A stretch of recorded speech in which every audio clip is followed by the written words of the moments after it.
आप सभी का हार्दिक स्वागत है आपके अपने YouTube channel Kautilya classes Hajipur पर।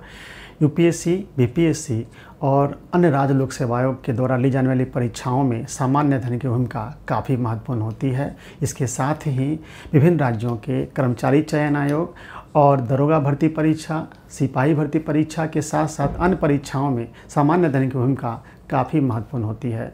तो सामान्य अध्ययन के अंतर्गत भारतीय संविधान एवं राज्य व्यवस्था से पूछे जाने वाले जो प्रश्न होते हैं काफ़ी महत्वपूर्ण होते हैं और आज इन सभी परीक्षाओं में पूछे जाने वाले प्रश्नों के कुछ मॉडल प्रश्न हम लेकर आए हैं। भारतीय संविधान एवं राज्य व्यवस्था के कुछ मॉडल प्रश्न। तो चलिए बात करते हैं बीपीएससी, प्रधान शिक्षक, प्रधानाध्यापक, 17वीं पीटी, अन्य भर्ती परीक्षाएँ, साथ में भारतीय संविधान राज्य व्यवस्था से जो 10 मॉडल प्रश्न है उसकी चर्चा हम आज के वीडियो में करेंगे। यहीं से प्रश्न रहने वाले हैं इन सभी परीक्षाओं में। बीपीएससी के द्वारा 17वीं पीटी का एग्जाम होगा, प्रधान शिक्षक की परीक्षा ली जाने वाली है, प्रधानाध्यापक की परीक्षा होंगी। इसके अलावा अन्य परीक्षाएं जो भी देश में होती हैं, राज्यों में होती हैं, उन सभी परीक्षाओं में भारतीय संविधान और राज्य व्यवस्था के ये 10 मॉडल प्रश्न काफ़ी महत्वपूर्ण रहने वाले हैं और आपके पेपर में यहाँ से प्रश्न निश्चित रूप से रहेंगे, इसकी 100% संभावना है। तो चलिए हम बात करते हैं। आज का पहला प्रश्न देखते हैं। आज का पहला प्रश्न है, राष्ट्रपति द्वारा राज्यसभा के लिए कितने सदस्यों को नामित किया जाता है। फ्रेंड्स, आप सभी जानते हैं कि सरकार के 3 अंग होते हैं, कार्यपालिका, विधायिका और न्यायपालिका।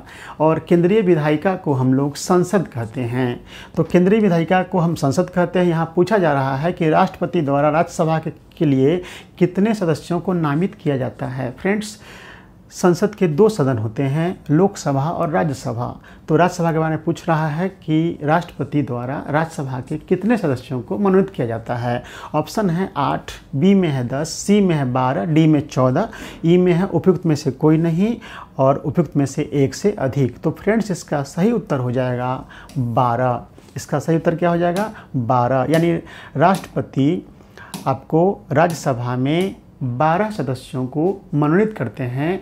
बाकी सदस्य निर्वाचित होकर आते हैं विधानसभा के सदस्यों के द्वारा। फ्रेंड्स, संसद के 2 सदन जो होते हैं उसमें लोकसभा जनता की प्रतिनिधि सभा होती है, जनता के द्वारा चुनकर जाते हैं उसके सदस्य वयस्क मताधिकार के आधार पर, जबकि राज्यसभा के सदस्य अप्रत्यक्ष रूप से राज्यों के विधानसभा के सदस्यों के द्वारा चुनकर जाते हैं। इसलिए राज्यसभा का चुनाव को हम अप्रत्यक्ष चुनाव कहते हैं। आइए डिटेल से देखते हैं।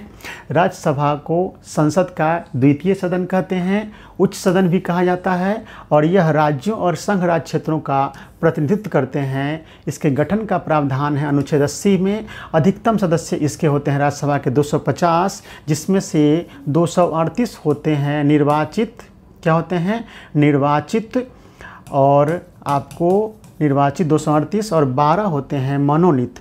मनोनीत किनके द्वारा होते हैं? तो राष्ट्रपति के द्वारा 12 सदस्य मनोनीत होते हैं। और ये कहाँ से आते हैं? तो कला, साहित्य, विज्ञान और समाज सेवा के क्षेत्र में विशेष ज्ञान या अनुभव रखने वाले व्यक्ति राज्यसभा के सदस्य के रूप में राष्ट्रपति के द्वारा आपको नामित किए जाते हैं, यानी मनोनीत किए जाते हैं। जबकि 238 सदस्यों का चुनाव होता है, निर्वाचन होता है। निर्वाचन में कौन भाग लेते हैं? राज्यसभा के सदस्यों का चुनाव अप्रत्यक्ष रूप से होता है राज्यों के विधानसभा के सदस्यों के द्वारा, यानी विधायकों के द्वारा। लोकसभा के सदस्य को चुना जाता है 18 या 18 वर्ष के ऊपर के सभी व्यक्तियों के द्वारा, जिसे वयस्क मताधिकार कहते हैं। और जबकि राज्यसभा के सदस्यों का चुनाव होता है आपको विधायकों के द्वारा। अभी लोकसभा का चुनाव हो रहा है, आप सभी देख रहे हैं कि 18 या 18 वर्ष के जितने भी ऊपर के व्यक्ति होते हैं वो उनमें भाग लेते हैं चुनाव में। जबकि राज्यसभा का चुनाव में आपको विधायक लोग वोट करते हैं। तो इसलिए राज्यसभा का चुनाव जो होता है वो अप्रत्यक्ष तरीके से होता है और लोकसभा का चुनाव जो होता है वो प्रत्यक्ष होता है। इसलिए यहाँ लिखा गया है कि राज्यसभा के सदस्य को चूँकि विधायक चुनते हैं, विधानसभा के सदस्य, इसलिए इसको कहा गया है राज्यों और संघ राज्य क्षेत्रों का प्रतिनिधित्व करते हैं राज्यसभा के सदस्य। तो यहाँ पे हम लोग आगे देखते हैं दूसरा प्रश्न। भारत में लोकसभा किसका प्रतिनिधित्व करती है? पहले क्वेश्चन से जुड़ा हुआ क्वेश्चन है। भारत में लोकसभा किसका प्रतिनिधित्व करती है? अभी हमने बात किया है। ऑप्शन देख लेते हैं पहले। भारतीय जनता का, राज्य विधानमंडलों का, राजनीतिक दलों का, राज्यों एवं केंद्र शासित क्षेत्रों का, उपयुक्त में से कोई नहीं, उपयुक्त में से 1 से अधिक। तो फ्रेंड्स, अभी आपने देखा कि संसद के 2 सदन होते हैं, लोकसभा और राज्यसभा। लोकसभा आम जनता के द्वारा वयस्क मताधिकार के आधार पर 18 या 18 वर्ष के व्यक्तियों के द्वारा चुने जाते हैं, और इसलिए इसे हम कह सकते हैं कि लोकसभा भारतीय जनता का प्रतिनिधित्व करती है। क्योंकि भारतीय जनता कहने का मतलब किसी भी धर्म के आधार पर भेदभाव नहीं किया जाता है, न जाति के आधार पर, न लिंग के आधार पर, न रंग के आधार पर, न क्षेत्र के आधार पर। भारत के सभी 18 या 18 वर्ष के ऊपर के लोगों को वोट का अधिकार दिया गया है, और इसे बोलते हैं सार्वभौमिक वयस्क मताधिकार। और यही लोग 18 वर्ष के ऊपर के सभी लोग चुनते हैं लोकसभा के सदस्य को। इस तरह हम कह सकते हैं कि लोकसभा भारतीय जनता का प्रतिनिधित्व करती है। आप सभी जानते होंगे अभी वर्तमान में लोकसभा का चुनाव हो रहा है। हमने पिछले वीडियो में चर्चा कर दिया है कि ये जो लोकसभा का चुनाव हो रहा है वो कैवी लोकसभा का चुनाव हो रहा है 2024 में। तो फ्रेंड्स, आप सभी लोग जो हमारा वीडियो नियमित रूप से देखते हैं वो प्लीज़ कमेंट में बताइए। आप लोग कमेंट क्यों नहीं करते हैं, समझ में नहीं आ रहा है। आप कमेंट करके बताइए कि अभी जो लोकसभा चुनाव 2024 हो रहा है वह कैवी लोकसभा का चुनाव हो रहा है। चलिए हम लोग अगला प्रश्न देखते हैं, इसका डिटेल देख लीजिए। देखिए, सरकार यानी कि सरकार शासन चलाती है। अभी पहले राजा शासन चलाते थे, तो सरकार शासन, लोकतंत्र जब आया तो लोकतंत्र शासन व्यवस्था में राजा के जगह पर कौन आ गया? सरकार नामक संस्था आ गई। पहले राजा एक व्यक्ति शासन चलाते थे, लेकिन अब लोकतंत्र में जनता की सरकार होती है तो उसमें सरकार शासन चलाते हैं। और सरकार के 3 अंग होते हैं, व्यवस्थापिका या विधायिका जिसको लेजिस्लेचर कहते हैं, कार्यपालिका एक्सिक्यूटिव कहते हैं, और न्यायपालिका को जुडिशियरी कहते हैं। ठीक है। अब देखिए, केंद्र सरकार देखिए भारत में संघात्मक शासन व्यवस्था है। सरकार जिस स्तर के भी हो, केंद्र में हो, राज्य में हो, या स्थानीय स्तर पर सरकार पंचायत में हो, हर जगह सरकार के 3 अंग होते हैं। आपने देखा विधायिका, कार्यपालिका, न्यायपालिका। अभी हम केंद्र सरकार से यहाँ देखते हैं कि केंद्र सरकार की जो व्यवस्थापिका या विधायिका होती है उसे हम संसद कहते हैं। केंद्र की कार्यपालिका होती है, न्यायपालिका होती है, व्यवस्थापिका या विधायिका को हम संसद कहते हैं। यानी केंद्र सरकार की जो विधायिका होती है ना, कानून बनाने वाली संस्था, उसे हम लोग संसद कहते हैं। संसद के 3 अंग होते हैं, लोकसभा, राज्यसभा और राष्ट्रपति।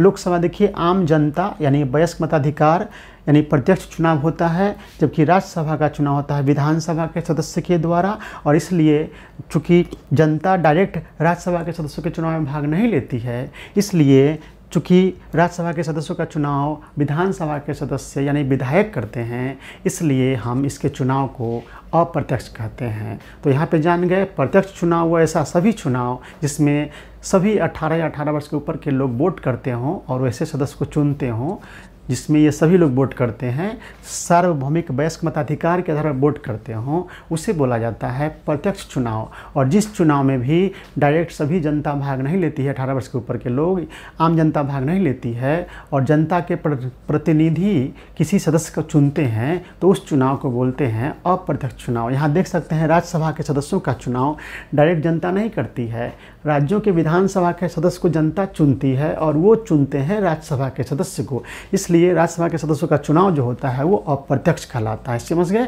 जिस चुनाव में जनता डायरेक्ट भाग नहीं लेती है, वोट के द्वारा उसको नहीं चुनती है जिस सदस्य को, जिस पद को, उसका चुनाव कहलाता है अप्रत्यक्ष। जिसमें जनता डायरेक्ट भाग लेती है उसे बोलते हैं प्रत्यक्ष चुनाव। जैसे लोकसभा का चुनाव हो रहा है, इसको बोलते हैं प्रत्यक्ष चुनाव हो रहा है। अब देखिए, केंद्र सरकार की कार्यपालिका में होते हैं राष्ट्रपति, उपराष्ट्रपति, मंत्रिपरिषद, प्रधानमंत्री सहित महान्यायवादी। न्यायपालिका में सुप्रीम कोर्ट। तो समझ गए आप कि यहाँ पे देख सकते हैं इस क्वेश्चन का आंसर। अब आप देखिए कि भारत में लोकसभा, नाम से ही पकड़िए लोकसभा, तो किसका प्रतिनिधित्व करती है? भारतीय जनता का। क्योंकि लोकसभा के चुनाव, लोकसभा के सदस्यों का चुनाव वयस्क मताधिकार के आधार पर 18 या 18 वर्ष के ऊपर की जनता के द्वारा होता है, इसलिए लोकसभा प्रतिनिधित्व करती है भारतीय जनता का। तो चलिए नेक्स्ट प्रश्न, तीसरे प्रश्न पे हम लोग आते हैं आज का। भारत के कौन से राष्ट्रपति पूर्व में केंद्रीय गृह मंत्री रहे हैं? देखिए, ऐसा बहुत महत्वपूर्ण प्रश्न हो जाता है, आगे जरूर ये प्रश्न पूछा जाएगा किसी न किसी एग्जामिनेशन में। तो भारत के कौन से राष्ट्रपति ऐसे हुए जो पहले केंद्रीय गृह मंत्री रह चुके हैं? ऑप्शन है डॉक्टर जाकिर हुसैन, ज्ञानी जैल सिंह, प्रणब मुखर्जी, रामनाथ कोविंद। तो फ्रेंड्स, इसका सही उत्तर हो जाएगा ज्ञानी जैल सिंह। ज्ञानी जैल सिंह पहले गृह मंत्री रह चुके हैं। इंदिरा गांधी जब प्रधानमंत्री हुआ करती थी उस समय थोड़ा सा और जान लेते हैं ज्ञानी जैल सिंह के बारे में। 14 जनवरी 1980 से 22 जून 1982 तक ये भारत के गृह मंत्री रहे हैं। 25 जुलाई 1982 से 25 जुलाई 1987 तक ये भारत के राष्ट्रपति रहे हैं। और देखिए, ये भारत के 7वें राष्ट्रपति थे, पहले सिख राष्ट्रपति यही थे। आर्टिकल 111 में जो जेवी वीटो का प्रयोग करना है, आज तक जितने राष्ट्रपति हुए हैं उनमें एकमात्र ज्ञानी जैल सिंह ऐसे राष्ट्रपति हुए हैं जिन्होंने जेवी वीटो यानी पॉकेट वीटो का प्रयोग किया था। और सवाल उठता है कि इन्होंने जेवी वीटो का प्रयोग कब किया और किस विधेयक के संदर्भ में किया। तो फ्रेंड्स देखिए, आर्टिकल 111 में जेवी वीटो का प्रयोग है, जिसमें इन्होंने जो प्रयोग किया था डाकघर संशोधन विधेयक 1986 में। जेवी वीटो क्या होता है? जब राष्ट्रपति किसी विधेयक को न अनुमति देते हैं न लौटाते हैं, उस पर कोई एक्शन ही नहीं लेते हैं और उसे अपने पास रख लेते हैं, इसे बोलते हैं, यानी अपने जेबी में रख लेना, पॉकेट में रख लेना, इसे बोलते हैं पॉकेट वीटो। तो पॉकेट वीटो का प्रयोग ज्ञानी जैल सिंह ने किया था और ये प्रथम सिख राष्ट्रपति हुए और 7वें राष्ट्रपति हुए। इनके समय की प्रमुख घटनाएं हैं operation blue star, Indira Gandhi की हत्या हुई थी इनके कार्यकाल में, 1984 का सिख विरोधी दंगा, 1994 का आपको 94 में ये कार एक्सीडेंट में इनकी मृत्यु हो गई थी। यहाँ पे अब सवाल ये उठता है कि ज्ञानी जैल सिंह जो हैं, ये आप सभी जान गए 7वें राष्ट्रपति हैं, पहले सिख हैं। अब यहाँ पे जानिए कि भारत के जो अभी वर्तमान में राष्ट्रपति हैं वो कैवे राष्ट्रपति हैं, इसको आप लोग कमेंट में बताइए कि वर्तमान में जो भारत के राष्ट्रपति हैं द्रौपदी मुर्मू जी, वो भारत के कौन से राष्ट्रपति हैं, ये कमेंट में आपको बताना है। फ्रेंड्स, इस चीज़ को भी हमने पहले के वीडियो में बता दिया है, तो जब आप कमेंट करेंगे तो हम समझेंगे कि आप हमारे वीडियो को इंटरेस्ट के साथ देख रहे हैं। तो यहाँ क्वेश्चन हमने पूछा कि आपको बताना है कि वर्तमान राष्ट्रपति का क्रम संख्या क्या है, ये भारत के कैवे राष्ट्रपति है। नेक्स्ट प्रश्न देखते हैं, क्वेश्चन नंबर 4। भारत में शिक्षा पाने का अधिकार है एक विधिक अधिकार, मौलिक अधिकार, नैतिक अधिकार, सामाजिक अधिकार, उपयुक्त में से कोई नहीं, उपयुक्त में से एक से अधिक। तो फ्रेंड्स, भारत में शिक्षा पाने का अधिकार है मौलिक अधिकार है। चलिए देखते हैं इसके बारे में। 86वें संविधान संशोधन 2002 ईस्वी के द्वारा अनुच्छेद 21 क जोड़कर 6 से 14 वर्ष के बच्चों के लिए शिक्षा पाने के मौलिक अधिकार के रूप में जोड़ दिया गया भारतीय संविधान में। यानी कोई पूछे आपसे कि शिक्षा का अधिकार कैसा अधिकार है, विधिक अधिकार है कि मौलिक अधिकार है या फिर नैतिक अधिकार है या सामाजिक अधिकार है, तो फ्रेंड्स ये मौलिक अधिकार है। और ये मौलिक अधिकार बना कब है? तो 86वें संविधान संशोधन 2002 में बना है, जब मौलिक अधिकार के अंतर्गत जब पहले से अनुच्छेद 21 है प्राण एवं दैहिक स्वाधीनता का अधिकार, उसी में 21 क जोड़ करके, तो किस संशोधन के द्वारा? 86वें संशोधन जोड़ करके ये प्रावधान किया गया 21 क में, यानी शिक्षा का अधिकार को मौलिक अधिकार बनाया गया, जिसमें कहा गया है कि 6 से 14 वर्ष के बच्चों के लिए शिक्षा पाने को मौलिक अधिकार बना दिया गया है। और शिक्षा का अधिकार अधिनियम 2009 के द्वारा इसको और मजबूत बनाया गया है। यानी इसके जो उद्देश्य हैं इस अनुच्छेद को उसको और अच्छे से लागू करने के लिए, प्रभावी बनाने के लिए आपको एक अधिनियम पारित किया संसद ने 2009 में, जिसको बोलते हैं शिक्षा का अधिकार अधिनियम, और यह लागू हुआ 1 अप्रैल 2010 को। फ्रेंड्स, यहाँ पे एक क्वेश्चन हम आपसे पूछ रहे हैं कि बताइए कि भारत में सर्व शिक्षा अभियान की शुरुआत किस वर्ष हुई थी? आप कमेंट में बताइए, भारत में सर्व शिक्षा अभियान की शुरुआत कब हुई थी? सब पढ़े सब बढ़े इसका स्लोगन है, तो कमेंट में बताइए कि भारत में सर्व शिक्षा अभियान की शुरुआत कब हुई थी। चलिए नेक्स्ट प्रश्न हम लोग देखते हैं। 5 नंबर प्रश्न है, भारत के राष्ट्रपति बनने से पहले निम्नलिखित में से कौन बिहार राज्य के राज्यपाल रह चुके हैं? ऑप्शन है डॉक्टर जाकिर हुसैन, फखरुद्दीन अली अहमद, प्रणब मुखर्जी, रामनाथ कोविंद, उपयुक्त में से कोई नहीं, उपयुक्त में से एक से अधिक। तो फ्रेंड्स, इसका सही उत्तर हो जाएगा जाकिर हुसैन। तो चलिए जानते हैं जाकिर हुसैन जी के बारे में और डिटेल से। देखिए, डॉक्टर जाकिर हुसैन जी 6 जुलाई 1957 से 11 मई 1962 तक बिहार के राज्यपाल रहे हैं। ठीक है, डॉक्टर जाकिर हुसैन जी 6 जुलाई 1957 से 11 मई 1962 तक बिहार के राज्यपाल के रूप में कार्य किए हैं। 13 मई 1967 से 3 मई 1969 तक भारत के राष्ट्रपति के रूप में काम किए हैं। ये भारत के तीसरे राष्ट्रपति हुए और साथ में प्रथम मुस्लिम राष्ट्रपति हुए हैं। और कार्यकाल के दौरान इनकी मृत्यु हो गई थी 3 मई 1969 को हार्ट अटैक से। तो इस तरीके से डॉक्टर जाकिर हुसैन जी के बारे में आपने बहुत सारी बातें जानी।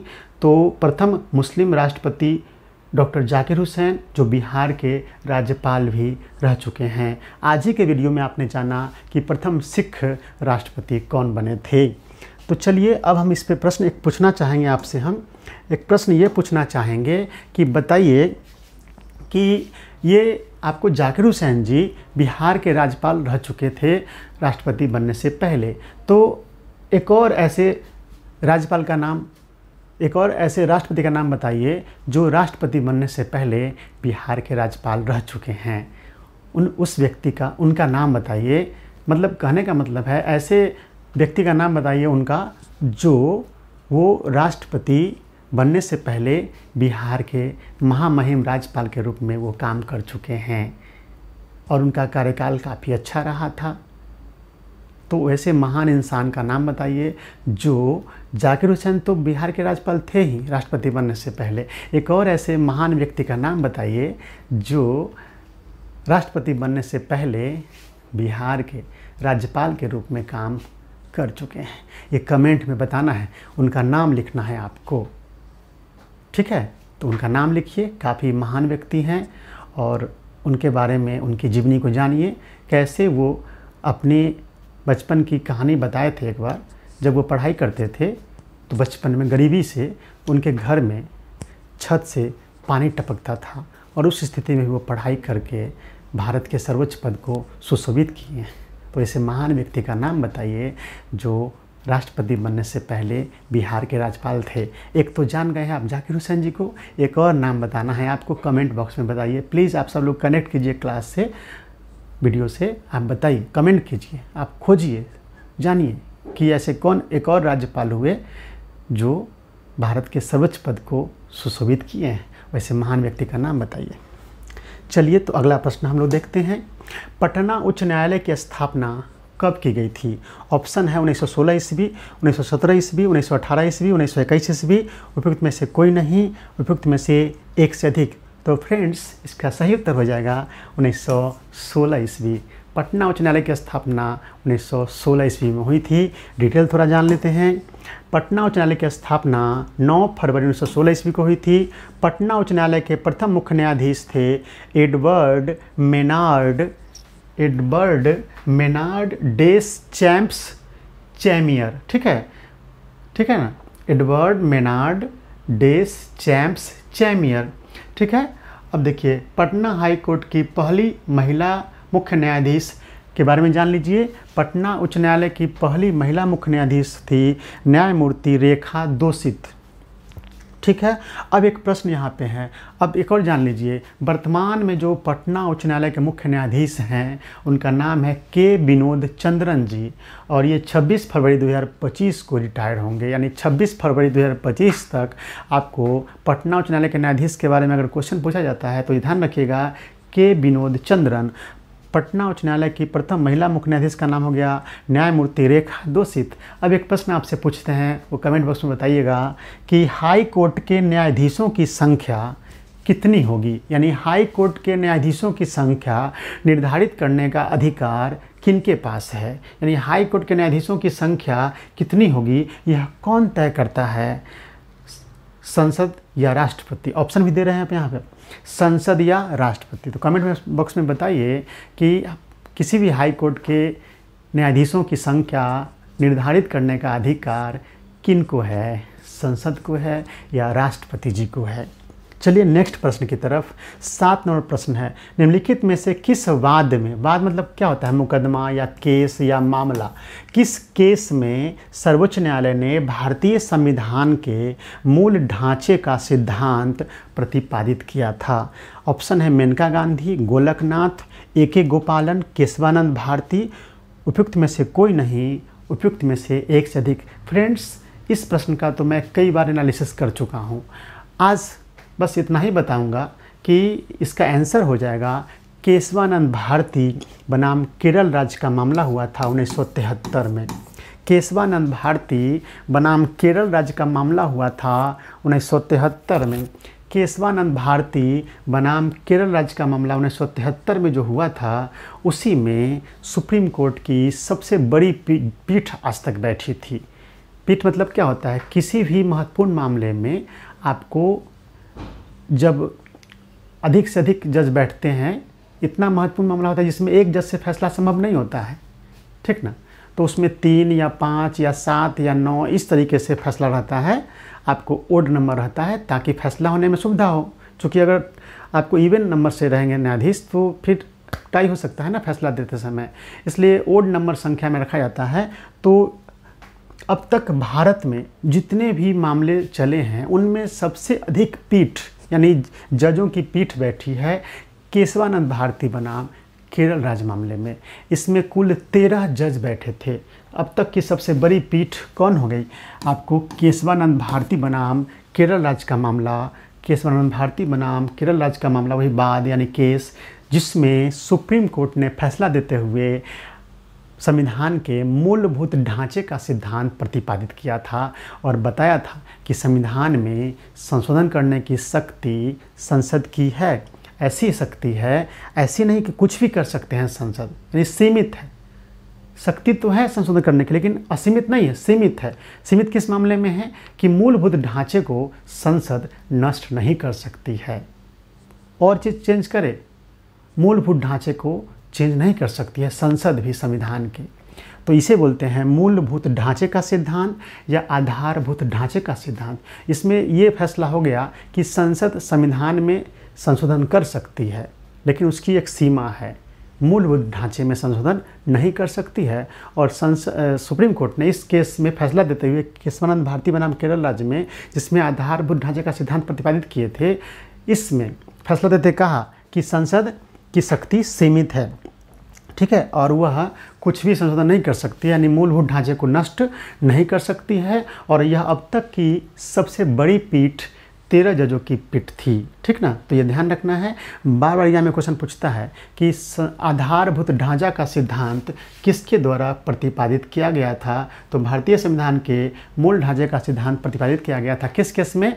केशवानंद भारती बनाम केरल राज्य मामले में, ठीक है। और अब तक की सबसे बड़ी पीठ थी जिसमें 13 जजों के बेंच बैठे थे। बेंच मतलब पीठ, ठीक ना। ऐसे जैसे सुनवाई होती है तो नहीं बैठते हैं, ऐसे बैठते हैं लोग, जज लोग, तो इसे ना पीठ कहते हैं, यानी बैठना। तो ऐसे 13 लोग बैठे थे इसमें। अब तक की सबसे बड़ी पीठ है, ये भी क्वेश्चन पूछता है। और आधारभूत ढांचे में संशोधन संसद नहीं कर सकती है, ये फैसला सुनाया था केशवानंद भारती बनाम केरल राज्य में। और इसमें 13 लोगों की पीठ थी बैठी हुई, यानी अब तक की सबसे बड़ी बेंच बैठी थी। 8वां प्रश्न देखते हैं आप लोगों को। फ्रेंड्स, अगर आपको हमारा प्रयास अच्छा लगता है तो इस वीडियो को लाइक कर दीजिए। और जिन लोगों ने अभी तक हमारा चैनल सब्सक्राइब नहीं किए हैं, वीडियो तो देखते हैं लेकिन चैनल सब्सक्राइब नहीं किए हैं, प्लीज़ वैसे लोग चैनल को सब्सक्राइब कर दीजिए ताकि हमारा आपको उत्साहवर्धन हो और आपके लिए हम और अच्छे से अच्छे वीडियो बना सकते हैं।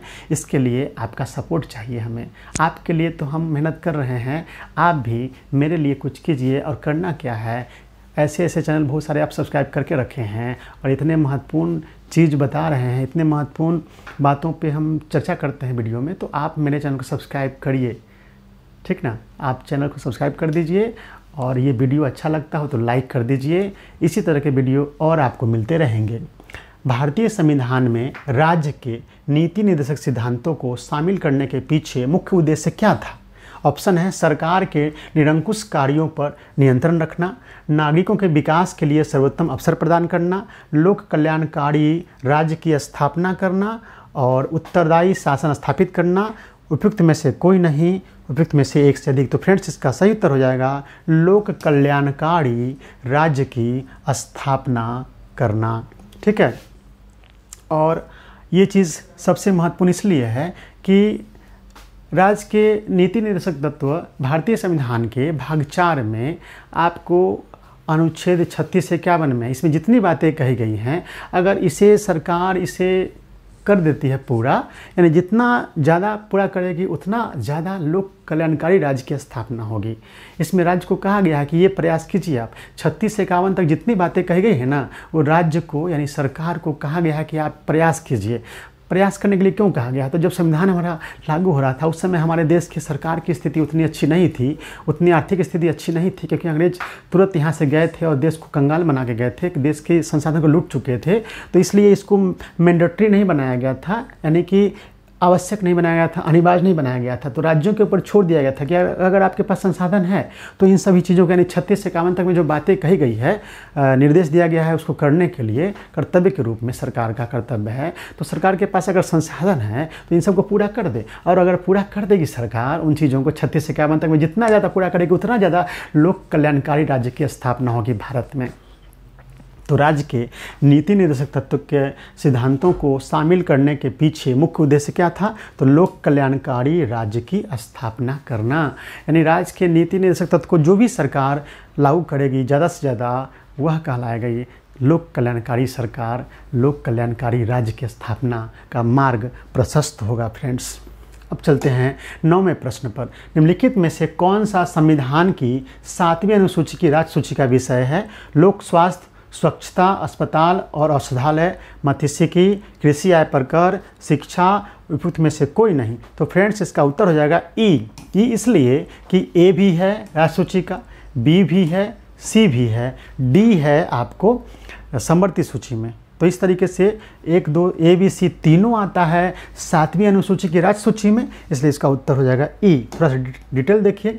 भारतीय संविधान की अनुसूचियाँ, मूल संविधान में 8 अनुसूचियाँ थी, वर्तमान में इसकी संख्या बढ़कर 12 हो गई है। और 7वीं अनुसूची जो है उसमें केंद्र और राज्य के बीच में जो कानून बनाते हैं उनके लिए विषय का बंटवारा कर दिया गया है।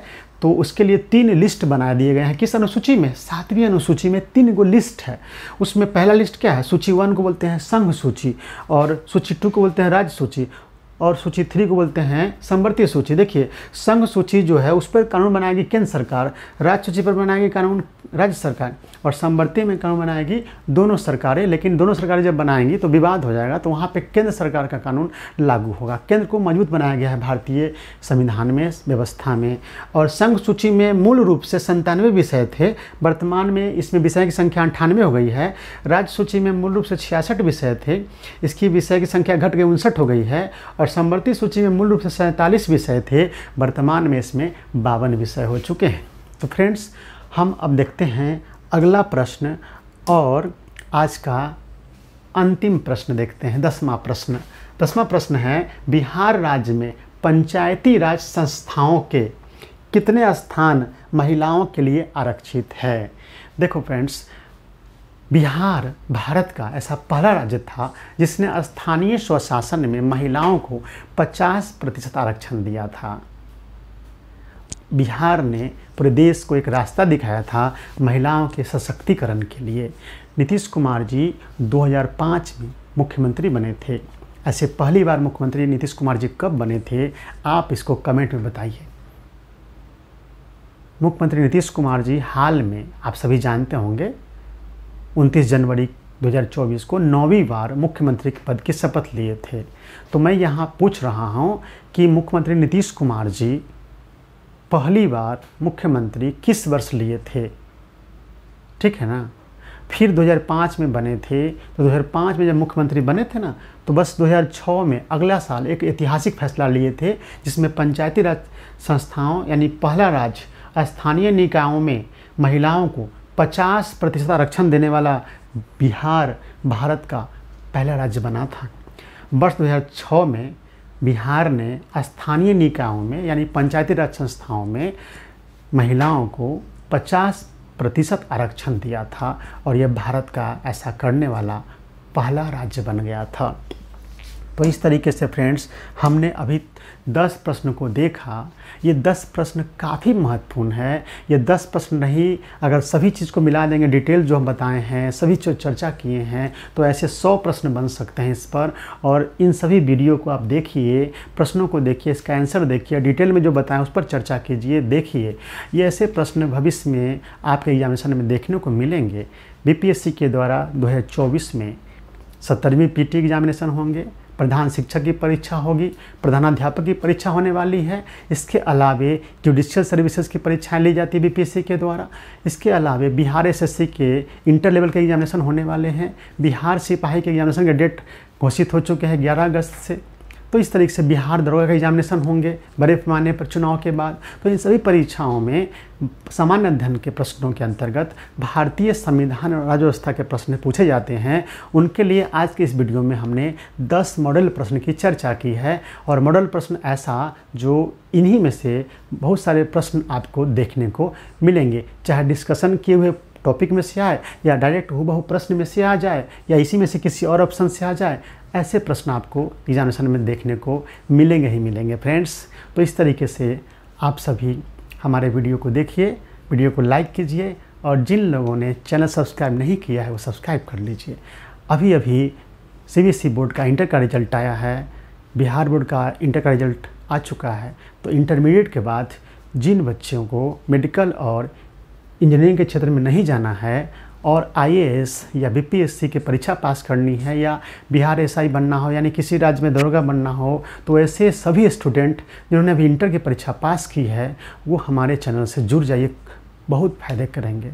और जो परीक्षा देने वाले हैं प्रधान शिक्षक का, प्रधानाध्यापक का, 17वीं पीटी का, बिहार एसआई की परीक्षा भी देने वाले हैं, उन सभी के लिए यानी फ्रेशर्स जो इंटर पास किए हैं किसी भी बोर्ड से, बिहार या भारत के किसी बोर्ड से, और जो आप स्नातक हो चुके हैं और कोई एग्ज़ाम देने वाले हैं BPSC, UPSC, Bihar SI, Bihar police, वैसे सभी व्यक्ति, और चाहे किसी एकेडमिक में भी अगर आप पढ़ाई कर रहे हैं, वैसे स्टूडेंट भी हमारे चैनल से जुड़ करके आप अपना ज्ञानवर्धन कर सकते हैं। मैं जितना जानता हूँ वो आपको देने का प्रयास करता हूँ, इसलिए आप हमारे प्रयास को सपोर्ट कीजिए, इस वीडियो को लाइक कीजिए, चैनल को सब्सक्राइब कीजिए और फिर इस वीडियो को शेयर कर दीजिए अपने दोस्तों के बीच, संबंधियों के बीच, और उन्हें बता दीजिए कि सर बहुत अच्छा सिस्टमेटिक ढंग से काम करते हैं। आप इस वीडियो को लाइक कर दीजिए और चैनल को सब्सक्राइब कर दीजिए। इतना सिस्टमेटिक ढंग से आप मेरे वीडियो को देखिए, इतना सिस्टमेटिक ढंग से सिर्फ काम की बातें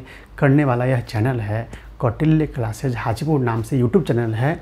तो यूट्यूब का फ़ायदा उठाइए आप लोग, और इसमें आपको कोई खर्च नहीं लगने वाला है। आप सिर्फ हमारे चैनल को सब्सक्राइब कर दीजिए और बेल बटन दबा दीजिए, ताकि बेल बटन दबाने से जो भी हम वीडियो डालेंगे आप तक तुरंत पहुंच जाएगा। तो चलिए, बहुत बहुत धन्यवाद आप सभी का। आप सभी लोगों का सपोर्ट इसी तरह बना रहे। एक बार फिर से वीडियो को लाइक कर दीजिए।